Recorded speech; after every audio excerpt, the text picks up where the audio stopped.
This is probably the most important episode I'll ever make, and I guarantee it's going to radically change some of your lives for the better.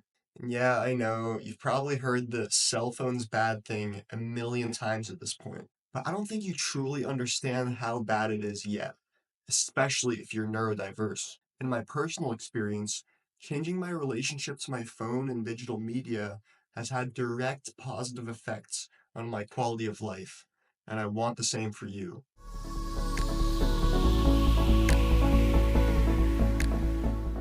Welcome back. I'm Nathan, and this is the Healthy Neurodivergent, episode 4. This is probably the most important episode I'll ever make, and I guarantee it's going to radically change some of your lives for the better.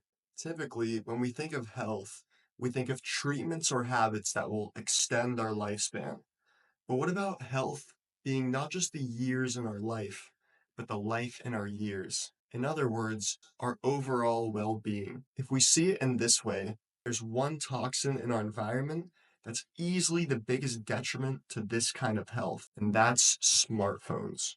And yeah, I know, you've probably heard the cell phone's bad thing a million times at this point, but I don't think you truly understand how bad it is yet, especially if you're neurodiverse. In my personal experience, changing my relationship to my phone and digital media has had direct positive effects on my quality of life, and I want the same for you. And when I say digital media, I mean any and all social medias, entertainment services, and even music apps. The TV was invented in 1927. By the 1960s, most American households owned a TV, and it was the only screen they had access to. Now, according to 2023 data, the average American adult spends more than 7 hours per day on screens. US teens spend on average 8.5 hours per day on screens, with boys averaging more than 9. Now, in the grand scheme of things, this is a huge change in the lifestyle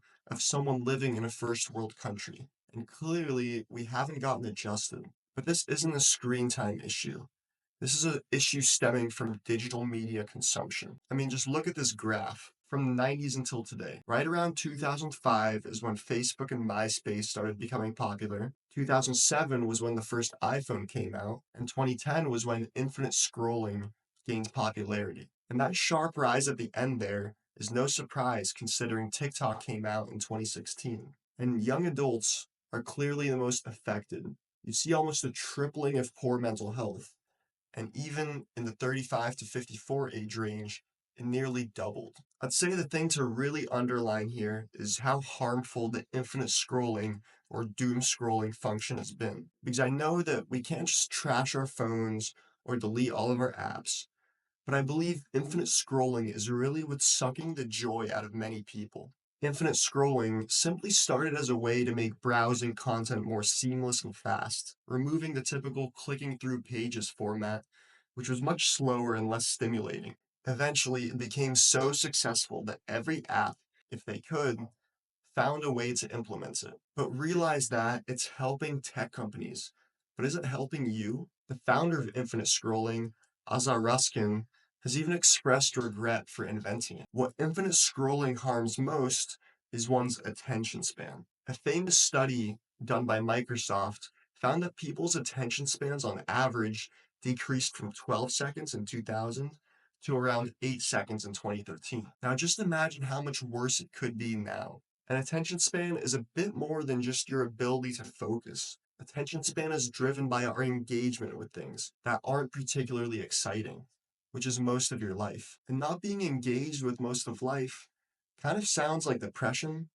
So if you zoom out, a lot of this is comparable to a destructive drug addiction, which is not something to underestimate. So as a neurodiverse person, where do you stand in all of this? To start, people with ADHD and autism are more prone to addiction. Specifically, both have been found to be a strong risk factor in developing internet and phone addiction. And it makes sense how these technologies disproportionately affect us. Executive function challenges and predisposition to hyperfixation can mean that we get more easily sucked into an infinite scroll or a rabbit hole. I've seen this time and time again with my coaching clients. The science also shows that neurodiverse people on average, have a higher daily screen time, though this has only been studied in kids. What those studies showed too, however, is that it's also associated with more severe symptoms of their condition. And that brings me to my next point, which is about neurodivergent burnout. I hear a lot of neurodiverse people saying that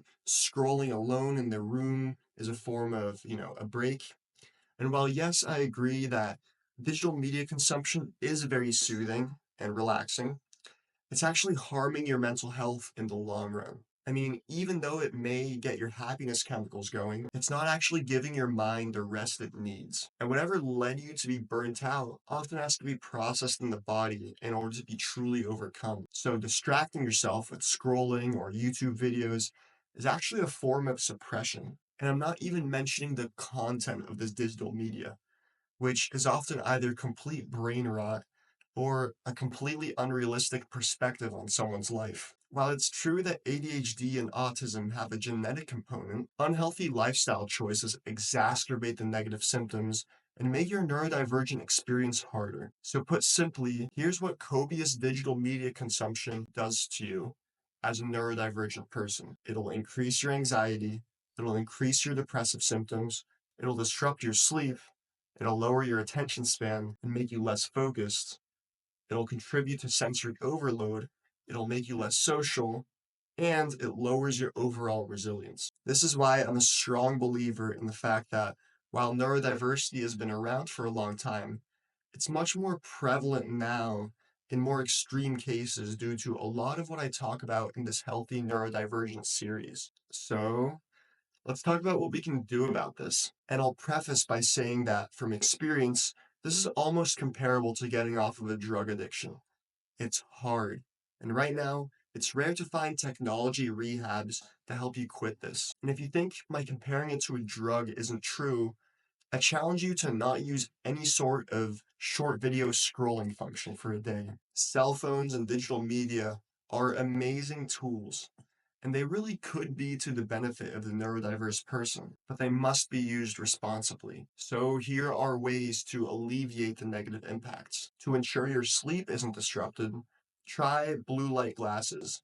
Put them on in the last few hours of the day, and your sleep will be much improved. And turn your phone on airplane mode at night so it doesn't wake you up. To keep from mindlessly scrolling apps without thinking about it, I love this app called Screen Zen. It's my favorite app locker, and no, I'm not paid by them. To alleviate your phone dependency, don't go on your phone first thing in the morning.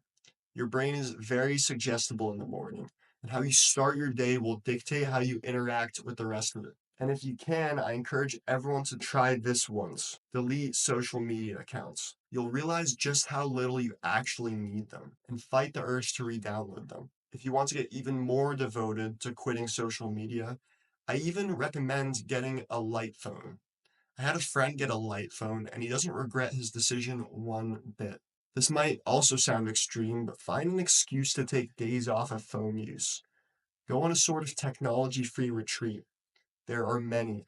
And in my experience, those have been more impactful than anything else in changing my relationship to technology. And finally, the most practical advice I can give is to just learn to de stress without digital media. Just sit with the discomfort, go on a walk, exercise.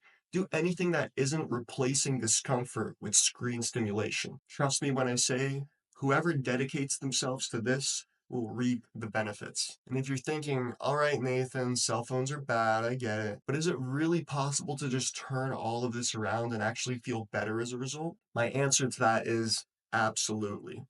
In my own personal journey, I used to be immensely addicted to my phone, checking Instagram a million times, YouTube videos, and above all, music was my biggest vice. Just always having it on. Well, let me just say I was very unfocused and unhappy in those days.